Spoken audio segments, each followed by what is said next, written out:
You sit down. Let me add my welcome to you here this morning at Grace Church Greenwich, and thanks to those of you joining us online as well. We're continuing our series in the 12th chapter of John's Gospel. This is the second of three, and I'm going to continue our reading from John chapter 12 and verse 36. It might help you to join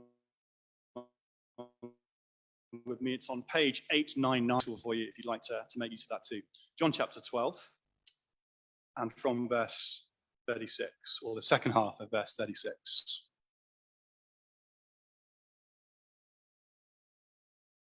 When Jesus had said these things, he departed and hid himself from them.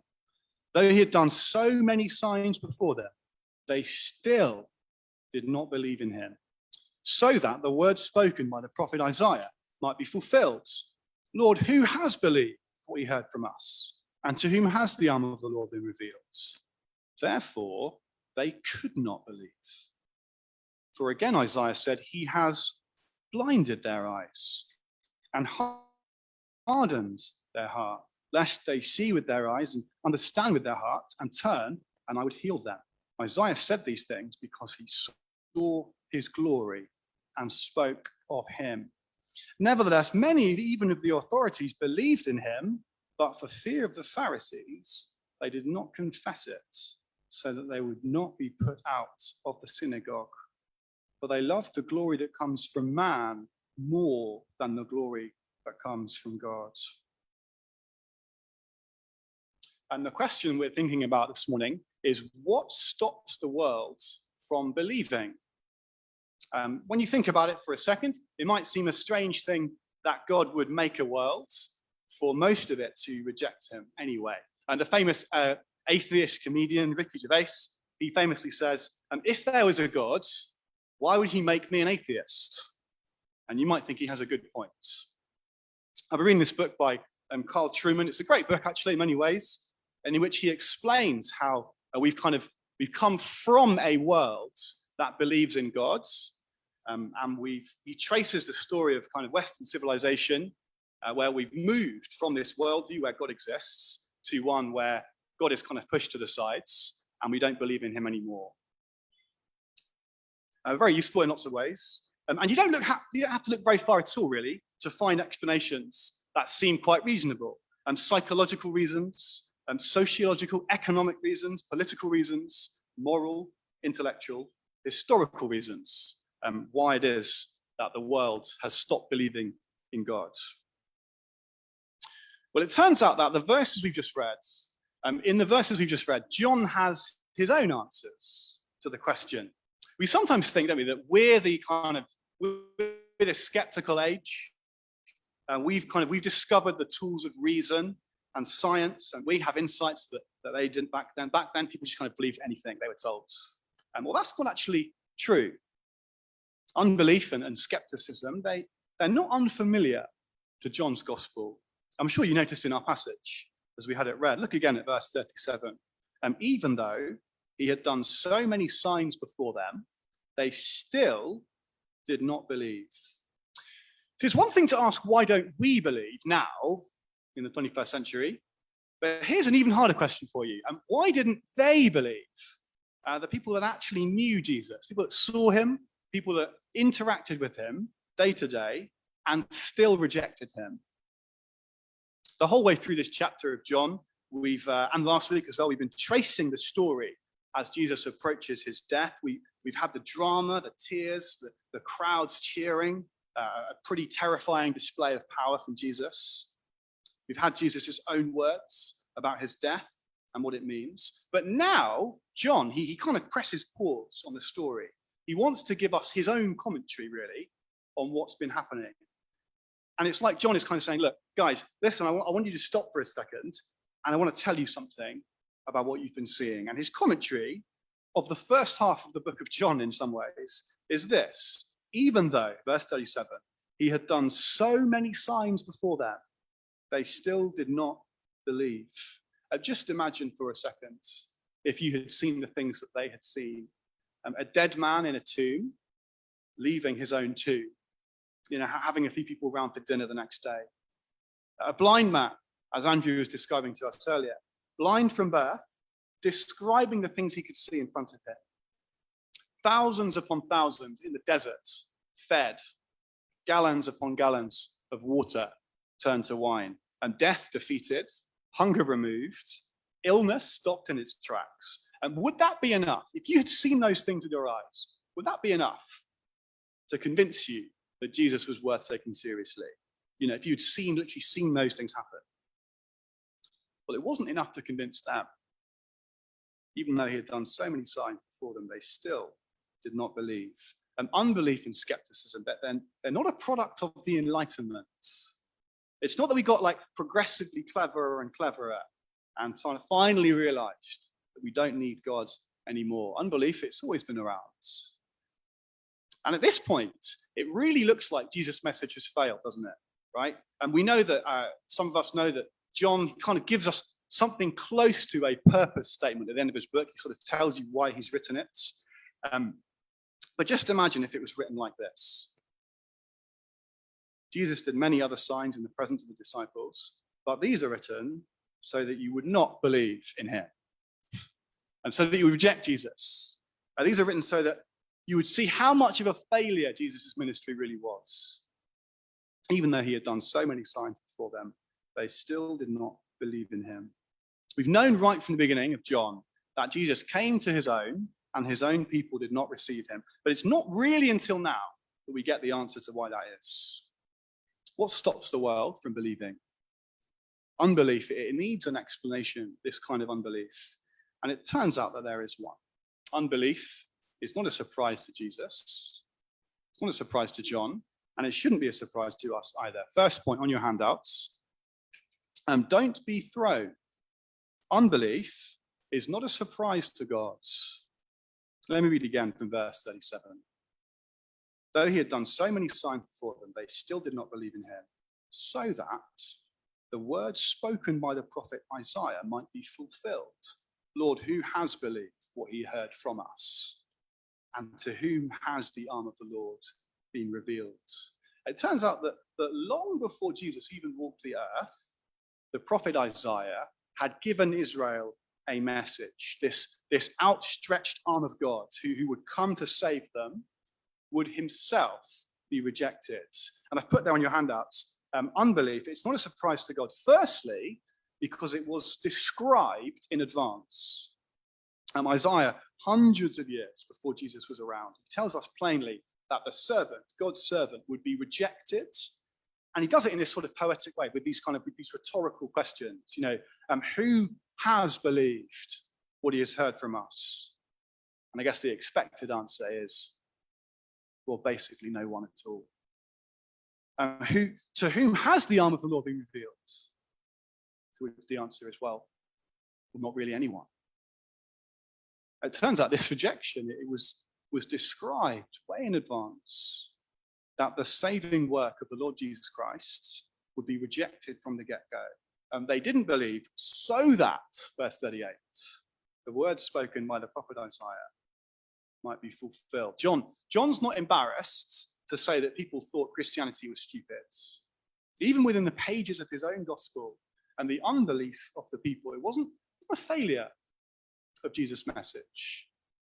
It was exactly what was expected of them.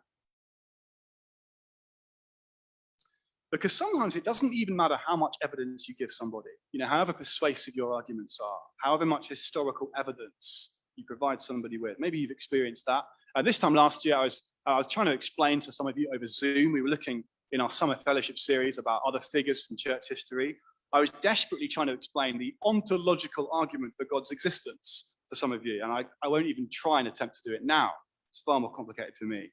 But the point is, however impressive your arguments for God are, for the Christian faith, sometimes no amount of evidence is going to convince somebody.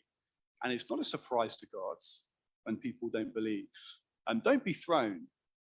Just because some impressive people think your faith is ridiculous, or it looks like no one's turning up to the events that we put on, or your friend just ignores that invitation for the 10th time.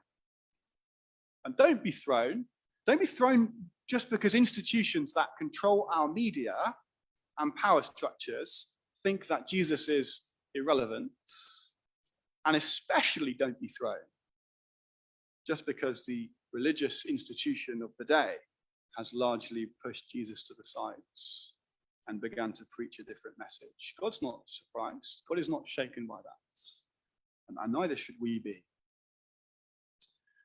But actually, it's a little bit more serious than that. It's not just that the unbelief of the crowds here was kind of described in advance, but in fact, for these people, and I must stress that, for the people here in this particular story, Jesus goes even further. Unbelief, it was described in advance, but also in this case, secondly, it was planned in advance. Verse 39, therefore, they could not believe. For again, Isaiah said, he has blinded their eyes and hardened their heart, lest they see with their eyes and understand with their heart and turn, and I would heal them. It turns out that their rejection of Jesus, it wasn't just unsurprising or predicted, but it was planned. And I guess that will shock us slightly, right? And what exactly is going on there? And God is preventing people from believing, it seems. God is blinding people. John, he takes us actually right back to the beginning of Isaiah here. An amazing chapter in Isaiah, the introduction really. Isaiah, he sees God's kind of throne room, and Isaiah himself is commissioned to preach a message to the nation. But it is a message that will ultimately leave Israel blind until they can't even see what's in front of them. And you're thinking, right, what is going on here, right? It's one thing for God to kind of be aware of people's unbelief, right? To know about it in advance. I might know about a chess move that someone's going to make against me or something and predict it in advance. I know David Britton's fine, he predicts people's chess moves all the time. But it is another thing for God to actually be preventing that from believing. That sounds very strange. And why exactly would God do that? And the clue actually is in our first Isaiah quote. The first quote back in verse 38 is from Isaiah chapter 53, the verse that Laura read for us earlier, a description of the servant that God would send to his people. It's a very famous chapter. And in that description, Isaiah tells us that it is by being rejected that the servant can save his people. Let me say that again. It is by Jesus being rejected that he can accomplish this saving work. And listen again to Isaiah's words. Lord, who has believed what he heard from us? And to whom has the arm of the Lord been revealed? And then just a few verses later, surely he has borne our griefs and carried our sorrows. Yet we esteemed him stricken and smitten by God and afflicted, but he was pierced for our transgressions. He was crushed for our iniquities. And the unbelief of the people, it was necessary for Jesus to go to the cross and to take on the sins of the world, that we might be saved. Unbelief, it was necessary. It was planned. Well, let me put it like this. Imagine a different scenario. Imagine Jesus, he comes to the world, and everyone sees him and says, oh, brilliant. Okay, here he is. It's the Son of God. Great, guys. And welcome. We've been waiting for you for so long. Terrific. We're here. Let's go. What do you want us to do for you? And maybe like Herod shows up and says, Jesus, fantastic. You're here. It's been so long. Finally, it's great to meet you. The Romans kind of fall down at their feet. Judas doesn't betray him. Everyone loves him. Huge success. Except, well, now what? No rejection. No trial. We have no cross. We have no death. And we have no victory. And the cross, well, it had to happen. The rejection of the God of Israel as he walked the earth, it was absolutely necessary. The unbelief of the people, it was required to save the world. In other words, it's not just kind of blindness for the sake of blindness, but it is blindness at the cross that gives way to sight as eyes are opened and we see the glory of God on display. It is darkness at the cross that gives way to light on the other side. It is death that gives way to resurrection. You see, the cross is the turning point. It is the center of history. Unbelief, it was described way in advance, and in their particular case, it was planned in advance. So don't be thrown. Don't allow their unbelief to force you to doubt Jesus' credibility here. The very thing that looks like it is failing is bringing about God's very plan of action. This passage, it's reassuring us not to be kind of thrown by Jesus' projection. But finally, it's also a warning to us. And the warning is this: belief is not always a good thing. And you might think that's quite a strange thing to say. But third point on your handout, belief, it is not always a good thing. And this is true actually all the way through John's gospel. And so you might think of chapter 2 where Jesus, he doesn't entrust himself to people that believe in him, or actually the exact words are, he doesn't believe their belief. Or you might think of chapter 6 and where it looks like an entire crowd of people are following him, ready to crown him. And then by the end of the chapter, they all leave. Or you might think of chapter 8, where we're told many people believe in Jesus. And then by the end of the chapter, the very same people are picking up stones to stone him. Belief's not always a good thing in John. And we're told explicitly what kind of belief we're dealing with here in verse 42. So here we go. 42, nevertheless, many, even of the authorities, believed in him. Okay, great, right? Most people reject him, okay, but there were a few.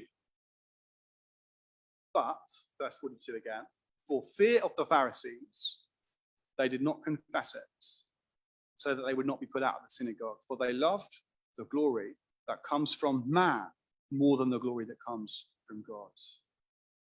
You see, it turns out that they prefer the glory of this world to the glory of the cross. They prefer the life that this world offers.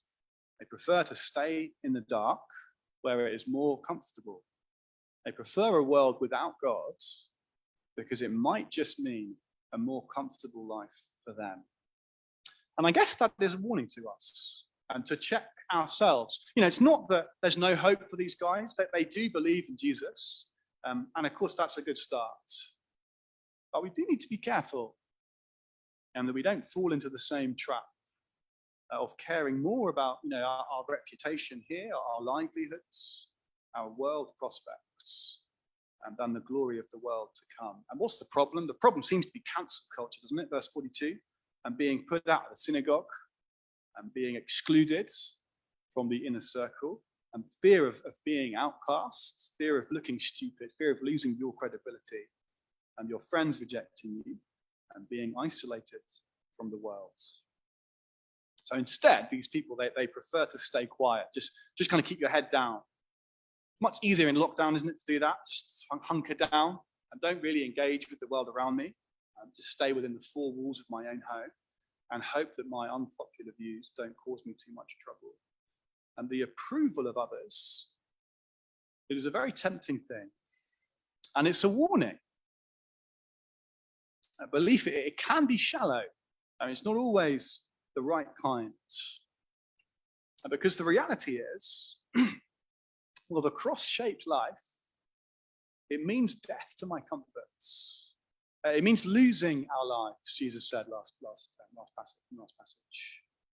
Our response to this message, it forces us to be uncomfortable. It exposes the kind of lives we want to live, the kind of glory that we are drawn to. They loved the glory of man more than the glory of God. We started by talking about what stops the world from believing, and I guess, and that's what would stop us from believing, if anything, if we're not careful. And they love the glory that comes from man more than the glory that comes from God. But it also means that we don't have to be experts in cultural analysis to understand what puts people off Jesus. And understanding technology and the changes in the cultural landscape the secularization of the West, engaging with the meaning crisis. And they're all particularly valuable, some of them are very valuable things. But it is this message, the message of the cross, that is the dividing line. And when people are confronted with the message of the cross, it will push them in one of two ways. And we shouldn't be surprised when people reject the message. And however strong our apologetics are, however persuasive our big question talks are, and however brilliantly rare the steak is that Matt Ellis makes at our Jesus Skeptics Guide events, and however poetic and moving our sermons are, if we love the wrong kind of glory, we will reject the God who made us, and we'll be left in the dark. And that's what happened in Isaiah's time. It's what happened at Jesus' time. And it happens now. Even as I speak these words, and people are being drawn in one of two directions. A life that is simpler, a life seeking the glory that comes from man. And don't be surprised, unbelief, it was described way in advance. In their case, it was planned. It was necessary. So don't be thrown, but do be warned. And belief is not always a good thing. And if you're wondering, what hope does this kind of world have? What comfort is there for a world that kind of prefers darkness, that refuses to believe? Well, Jesus opens his mouth in a second, and he gives some of the most glorious words of hope and light, but we'll look at them next time. And for now, I'm going to leave a moment of quiet, and then we'll be led in some prayers.